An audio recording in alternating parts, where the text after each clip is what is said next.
Iton Provincial Disaster Risk Reduction and Management Office iton Eastern Samar nagaandam na para iton mga magiging epekto hiton Bagyo Opong. Kangina durante inihan katitirok han PDRRMC nga pinamunuan ni Engineer Thomas Campomanes gin-alerto na hini iton nga tanan nga mga ahensya sugad man iton mga municipal DRRMOs nga nagpatapod naghihapon hiton ira kaandam.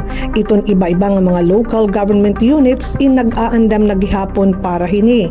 Sumala kan Governor R.V. Evardone nga base hiton track hiton bagyo, posible maapektuhan iton mga bungtuhan norte nga dapit hiton Eastern Samar.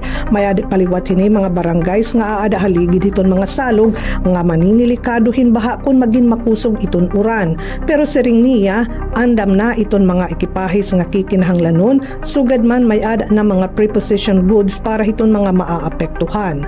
Habong to hiton Dolores, igin patawag na ni Mayor Zaldi Carpeso ang mga pinunuan iba-iba nga mga ahensya ng departamento para pagplanuhan iton mga buruhaton para maging andam in kaso makaigo iton bagyo haira bungto.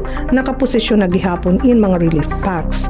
Nagpagawas naman ang Coast Guard Eastern Samar hin notice to mariners pagpahibaro nga temporaryo anay nga diri igin tutuyang iton pagbiyahe hakadagatan hiton nga tanan nga klasehin mga vessels ngan mga watercrafts sakop hiton area of responsibility hiton Coast Guard Eastern Samar dara hiton Bagyo Opong.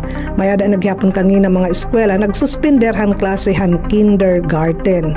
Kadidahan forecast o bulletin kanginahan alas 11 aga iton Eastern Samar in aada ilarom hiton tropical cyclone wind signal number 1.